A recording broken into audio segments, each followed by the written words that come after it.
ladies and gentlemen.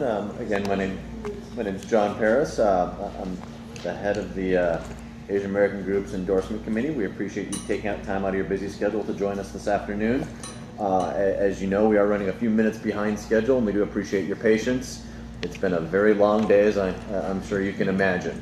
That having been said, we have one or two of these long days of interviews. You guys have about 9.5 months of long days, so we do respect your time, and thank you again for your patience today. I'm going to allow you. We're going to go a little bit off script this time. I'm going to allow you to introduce yourselves to the camera, and we'll start with Michele on my furthest left and go down the line. And if you could tell us not only who you are and which race you're running for, but also why you've decided to run for this particular seat at this particular time. Okay. Go ahead, Michele. I am Michele Fiore, your Assemblywoman in Assembly District 4. And I'm Jake. And that is my grandson, Jake. I have decided to run for re-election. After our first session, I realized that it is a true necessary evil to have the voice of the people, business people as well as all my constituents up there. And I have to tell you, excited about, I'm not a freshman anymore because I'm running for my first re-election, but as a freshman, working together across the aisles with my peers was amazing. We got great things done together, and there have been a few bills where the opposite team, Republican, Democrat, have actually come to me to say, we need you. And it was a great bill. It was great for the people. We pulled our districts, and my one little freshman vote passed a couple of bills this session. So very excited to run again for re-election to make sure that the voices of the people are heard. And it's my grandson's day today, so I have schlepped him with me today. Well, we appreciate him taking time out of his busy schedule to come join us as well then. Yes, and so I'm just actually very excited to come back to Carson City. Okay. Thanks. Marilyn. Hi, thanks for the opportunity. First of all, it's always good to be able to get out in front of folks and tell them why it's important for us to go back and what things that we want to work on. So one, Marilyn Kirkpatreck, I represent Assembly District 1. That's been my district for 10 years. I'm running for a re-election. I'm also the Speaker of the Nevada Assembly. And one of the most important reasons for me running again this time is to change the culture and how we do business in our state. So for so long we've had real partisan sides and got absolutely nothing done, and I think our state is on a great track. We just passed in special session some great legislation, and I think that we have to reach across the aisles and work together for the long term, and I want to see that through this next session because I think there's some important things we got to talk about: education, mental health, transportation, and we can do that now because people are sitting at the table together, and that's really important. Okay, and the other Jake on the dais, if you could introduce yourself as well. Yeah, hi, my name is Jake Holder. I'm a Democrat running for State Assembly in District 10. And I'm running because I have a genuine care and concern for the society that I live in, and want to be a part of the the rulemaking process, with the ultimate goal being social happiness and how we can find the maximum happiness for the most in this society. So, and I think that I have reached the age and knowledge where I might be ready to make good decisions for our society. Next session we'll start with Jake and go in reverse order. There seems to have been somewhat of a paradigm shift up north in that, as both these ladies have indicated, partisan politics is beginning to take a back seat to a certain extent. But we do still have the much vaunted north-south divide here in the state of Nevada. What ideas do you have to try and minimize the tension between the north and the south, or to perhaps advance, quote-unquote, the South's agenda, assuming you are elected up to Carson? I would I don't like it at all, north-south. I've studied the history of Nevada, and it wouldn't be a state if it wasn't for the north. The state originated in the north, and you know, what would I do? I would not be in favor of something like if I was asked to join the Southern Nevada caucus or something like that, because I would do whatever. I wouldn't like things that create a us versus them situation, and I would always speak in terms of we working together. As far as I don't like it, it's not in my mind. It wouldn't be in my makeup and my conversations of us versus them. I just wouldn't speak in those terms. So we're all in this together. Okay. Marilyn. I have a little bit different take because I did form the Southern Nevada Legislative Forum because our needs have changed and our needs have to be recognized in the state, right? So we have to do things that help the north and the rural parts of the state move forward so that the real needs of Southern Nevada can be addressed. We all know that Southern Nevada is the engine that drives the train, and when our economy is sick, the rest of the state is very sick. Some of the things that we are working on for next session, the medical schools, that's huge to our state. I'm sure you're all aware there's $38 million that INCHI approved with the help of us prodding them through the Southern Nevada Forum to put that in their budget. So that's huge for our state. That brings jobs, that also brings research and a lot of things for us to do. Also, another important component that we're working on is the Global Business Center, and that's with the Convention Center. That is a big piece of how we grow internationally for the long term. It's a big piece of gaming, and it helps us diversify our economy. So those two things are super important as big projects going forward. You know, we recently did a big project for the north because they needed another industry. Gaming was not recovering up there, and it was only draining on their needs as a whole. But in the south, so we have those two big things on the agenda for next time. Both none of it's partisan. It's about making our economy better. We have the K through 12 funding, putting a weighted funding in there so that so that we can address the needs across the state. So we know it, and we have 144 languages in Clark County School District. It's very hard to give them the tools that they need. So there are quite a few good, exciting things. Transportation is huge in the south, I-11. That brings a whole different bit of commerce to our state. I work in the food industry, and I will tell you that we get food from around the world, and why not have it come through I-11, stop in Nevada, create more businesses. You know, we're still working on the transportation hub. I could go on all day long, but I won't. But those are some real highlights of real things that you should expect to see within the first 40 days of the legislative session. Okay, Michele, north-south. North-south, I have to ditto our speaker, Marilyn Kirkpatreck, because I was very privileged to be part of the Southern Nevada caucus. And so I'm not going to repeat what she said, but what she said is right on point. And the bipartisan is amazing. I will say that again, and I will also say it's the first opportunity that I've had to sit in an interview side by side with Marilyn Kirkpatreck, and I will tell you, and she'll probably nod her head yes, that 11, 12, 1, 2 o'clock in the morning, there were 2 people left standing in that building, and it was her or me. And if she wasn't in her office at 1, I would go outside her office door, and she was just taking a little cigarette break, and then she'd be back in her other. I'm sorry, did you, a little yoga meditation break, I think is what you had said. So I will tell you that it's extremely, I was fortunate again, and I've said this many times, not in her presence, to have her as the speaker, because I was a spectator a couple of sessions ago when she wasn't the speaker, and it was truly partisan politics, and a lot of things did not get done.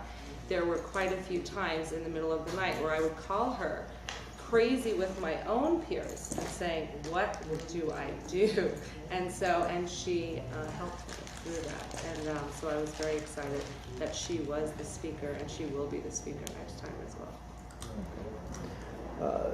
And anyone else, feel free to jump in. because I can Have keep you heard going. from that guy that was in jail now? Hold on. No, we better not go there. Here's We're- what I we're- will we're- tell Here's Here's what no. I'll tell you, with all of the challenges that we were dealt last time, we walked away friends, and we felt that we, look, we passed the online gaming bill because we came together one morning at 7 a.m. and the governor had said, I need this done by Saturday.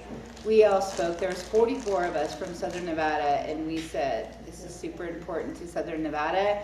How can we get this done? And it was amazing. As lobbyists were signing contracts, we were passing the bill over to the governor to be signed. So really, when people do work together, and the North has their things, and we support them just as we did last week, but the South really does need to work together for the long term.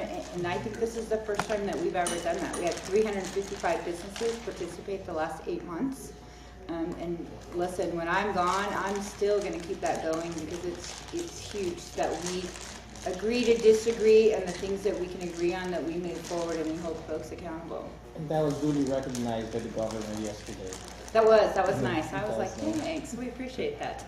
Well, Marilyn brings up a good point. I'm gonna start with Jake, and I guess rotate around in some fashion here. Last week, special session, Tesla, all that good stuff. This is the short version of the question. What ideas do you have to continue whatever momentum may have been generated by the new investment that Tesla will spurn, granted up north, but in the state of Nevada? How are you going to carry that momentum forward and try and encourage more businesses to come here and invest in Nevadans, improving our state as a whole?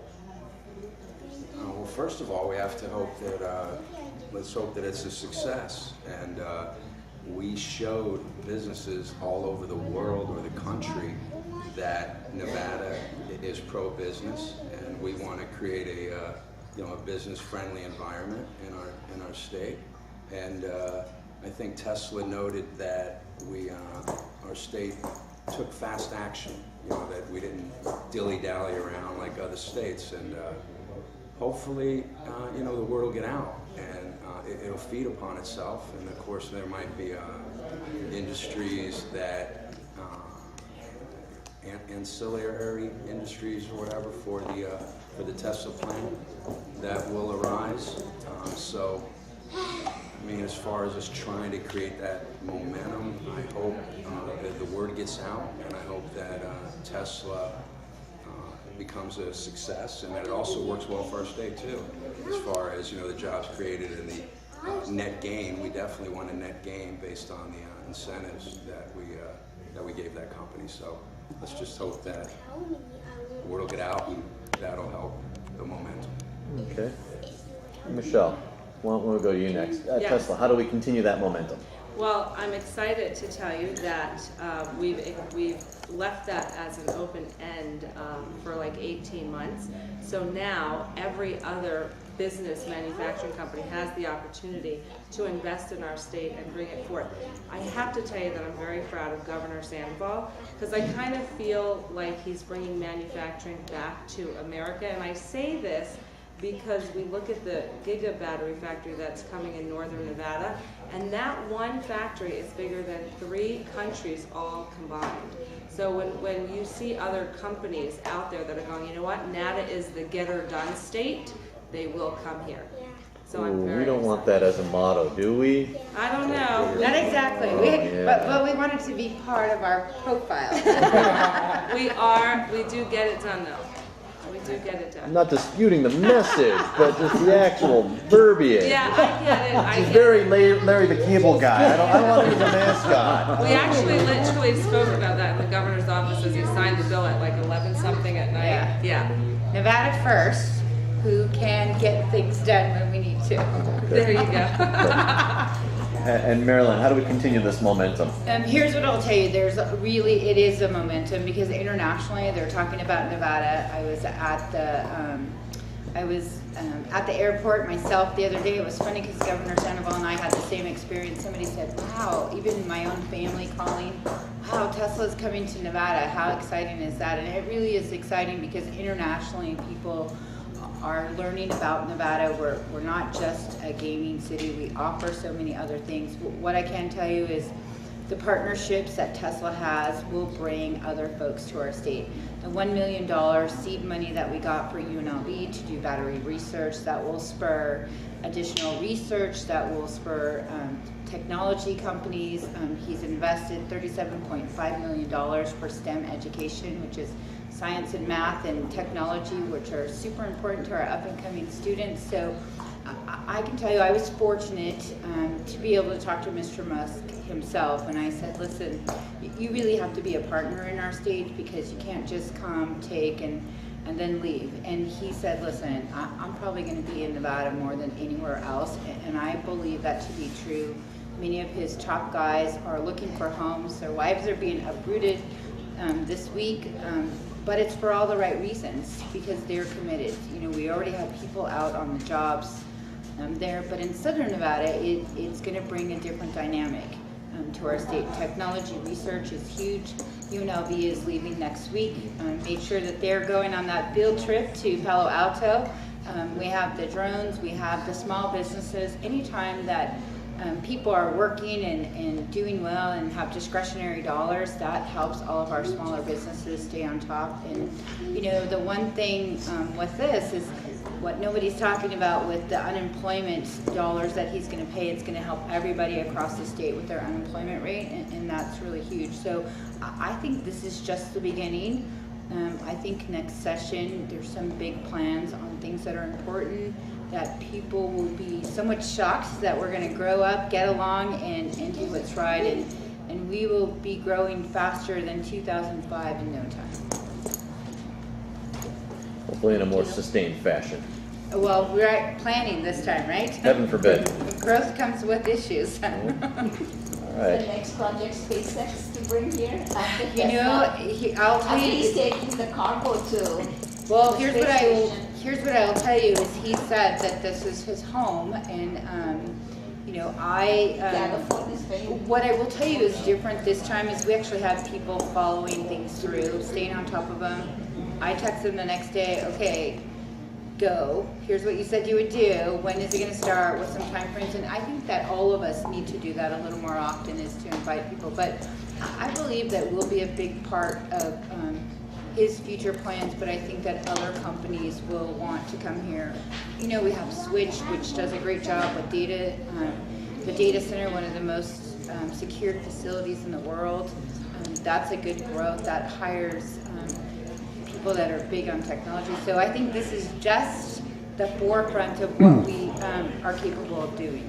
But if you're going to look at it, he's approaching in a very balanced manner.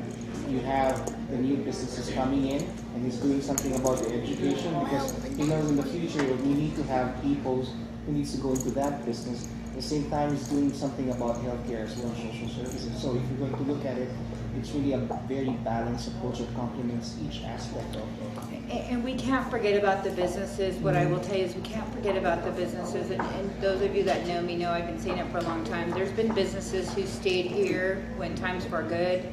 Times were tough, they still stayed here. Times are getting better, so they're here again. So we have to be able to help them grow as well and help them stay on the cutting edge. In the food business, if you're not in the cutting edge, you're out of business.